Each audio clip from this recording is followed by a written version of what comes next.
पालघर जिल्ह्यातील वसई तालुक्यातील कळंब येथील तुळशी रिसॉर्टमध्ये मद्याच्या नशेत हवेत गोळीबार करणाऱ्या एका पर्यटकाला अर्नाळा सागरी पोलिसांनी अटक केली आहे।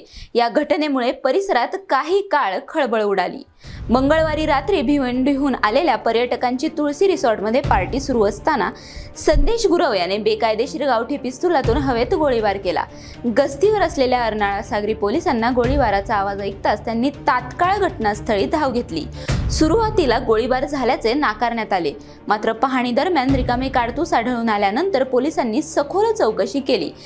गोळीबार झाल्याचे निष्पन्न झाले। या प्रकरणी शस्त्र अधिनियम आणि भारतीय न्याय संहितेअंतर्गत गुन्हा दाखल करून संदेश गुरव याला अटक करण्यात आली आहे।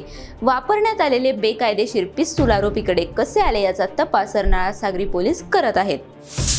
काल सुमारे 1:30च्या सुमारास म्हणजे आज पहाटे 1:30च्या सुमारास एका व्यक्तीने तुलसी रिसॉर्ट आहे कळंब बीचवर, इथे फायरिंग केल्याचा आवाज आमच्या बीट मार्शलला आला।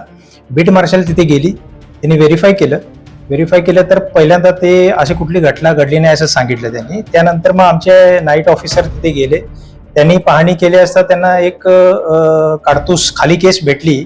त्यानंतर सखोल चौकशी केल्यानंतर असं निष्पन्न झालं की तिथे एक वेपन म्हणजे गावठी कट्टा होता आणि एका माणसाने जे हर्ष फायरिंग म्हणतात त्याला, असं टर्म आहे की उल्हासच्या जास्त अतिउत्साह होऊन त्याने तो फायर केला होता हवेमध्ये, असं दिसून आले तपासात। तर ते जे फायरिंग करणारा नेमका कोण होता, तो कशासाठी आला होता आणि त्याचं बॅकग्राऊंड काय? फायरिंग करणारा जो व्यक्ती आहे तो संदेश गुरव नावाचा व्यक्ती आहे। 32 वर्षाचा व्यक्ती असून तो भिवंडी येथे राहणार आहे। तो त्याच्या मित्रासोबत म्हणजे रिसॉर्टमध्ये पार्टी करण्यासाठी आणि राहण्यासाठी आला होता। फायरिंग करण्याचं कारण काय होतं? फायरिंग करण्याचा सध्या तरी गुन्हा तपासावर इनिशियल स्टेजमध्ये आहे। प्राथमिक माहिती अशी मिळाली आहे की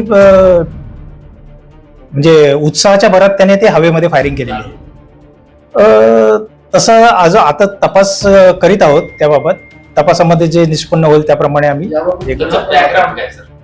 त्याचं बॅकग्राऊंड तो भिवंडीमध्ये बिल्डिंग मटेरियलचा सप्लायर आहे आणि अजून त्याच्यावर काही गुन्हे दाखल असल्याची प्राथमिक माहिती आहे, त्याबाबत आम्ही खात्री करत आहोत। कुठले गुन्हे दाखल? शरीराविषयीचे गुन्हे दाखल असल्याची माहिती मिळालेली आहे, तरी आम्ही आमच्या सिस्टम मध्ये चेक करून ते मग त्याप्रमाणे पुढील कारवाई करणार।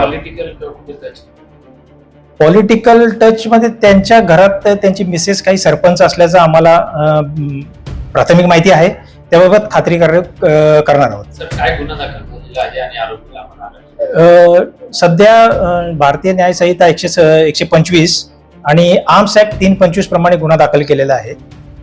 वेपन ताब्यात घेतलेला आहे आपण आणि सोबत काडतूस आहेत आणि आरोपी पण आम्ही ताब्यात घेतलेला आहे। आता तो जो वेपन होता तो कसं लायसन्सधारक वेपन होता का, कुठून आला होता?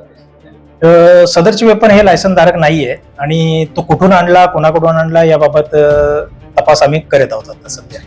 Govardhan Bihade, NTV news Marathi, Virar.